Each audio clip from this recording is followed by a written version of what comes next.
देख रहे हैं नेशन आप समाचार। मैं हूं आपके साथ शुभी शुक्ला। नेपाल पीएम बालेन सोमवार को पहले भारतीय राजदूत और फिर चीनी दूत से मुलाकात करेंगे, जबकि अगले दिन अमेरिकी अधिकारी से 1-to-1 बैठक होगी। ईरानी सुप्रीम लीडर मुस्तफा का जंग के बाद पहला वीडियो सामने आया है, जिसमें वो लोगों से बात करते दिखे। हाल ही में उनकी मौत का दावा किया जा रहा था। अमेरिका में नौकरी जाने पर H-1B वीजा वालों के लिए 60 दिन की मोहलत खत्म करने की तैयारी है। नियम बदला तो 5 लाख भारतीय प्रभावित होंगे। प्रधानमंत्री मोदी ने अमेरिकी उपराष्ट्रपति से फोन पर बात कर साझेदारी मजबूत करने पर चर्चा की। साथ ही वेंस को बेटे के जन्म पर बधाई दी। पश्चिम बंगाल की मुख्यमंत्री ममता बनर्जी ने दावा किया कि उनकी गाड़ी पर बड़े पत्थर फेंके गए। उन्होंने कहा कि खिड़की खुली होती तो सिर चकनाचूर हो जाता। दिल्ली एयर इंडिया फ्लाइट के पायलट का डोप टेस्ट पॉजिटिव आया है। ये विमान 4 अगस्त को टर्बुलेंस के दौरान 300 फीट नीचे आ गया था। बारामती एयरफील्ड पर ट्रेनर प्लेन रनवे में उतर गया। विमान में 2 लोग सवार थे और कोई घायल नहीं हुआ। डिप्टी सीएम सुनेत्रा ने बताया कि पहिया फंस गया था। जयपुर समेत कई शहर और कॉलोनियां पानी में डूब गई हैं। एमपी में नर्मदा पुल के ऊपर बह रही है, जबकि दिल्ली में महज 8 दिन में महीने भर जितनी बारिश हुई। केंद्रीय मंत्री धर्मेंद्र प्रधान ने कहा कि जनजी को भटकाने की कोशिश हुई है। उनके लिए पद जरूरी नहीं था, इसलिए पीएम मोदी से चर्चा के बाद इस्तीफा दिया।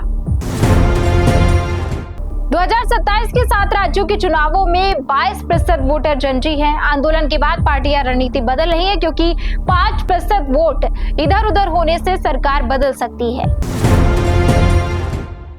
तेज रफ्तार कार ने गंगोत्री से जल लेकर लौट रहे फरीदकोट के 4 कांवड़ियों को कुचल दिया। सड़क पर लाशें बिखर गई, जिसमें कोहराम मच गया। तमिलनाडु के 19 सांसदों ने परिसीमन का विरोध किया। बैठक में डीएमके और अन्ना द्रमुक सांसद नहीं पहुंचे, जबकि अकाली दल ने सरकार का समर्थन किया। चीन की हरकतों का जवाब देते हुए भारत सरकार ने अरुणाचल प्रदेश की 27 जगहों को मैप में शामिल किया, क्योंकि चीन ने कई बार भारतीय इलाकों के नाम बदले थे। दोस्त ने मां की पायल बेची तो युवक ने घर बताने की बात कही। इसी विवाद में आरोपी ने दोस्त के पेट में रॉड घुसाकर उसकी बेरहमी से हत्या कर दी। अच्छी बारिश के संकेत के बीच कानपुर में गंगा में ब्रह्मखूटी डूब गई है। मान्यता है कि अगर ये प्राचीन मंदिर डूबा तो बाढ़ तबाही मचा सकती है। ट्यूशन पढ़ने गए 12वीं के छात्र की रील बनाते वक्त एयरगन से मौत हो गई। बंदूक का ट्रिगर गलती से दबने से गोली उसके प्राइवेट पार्ट में लग गई।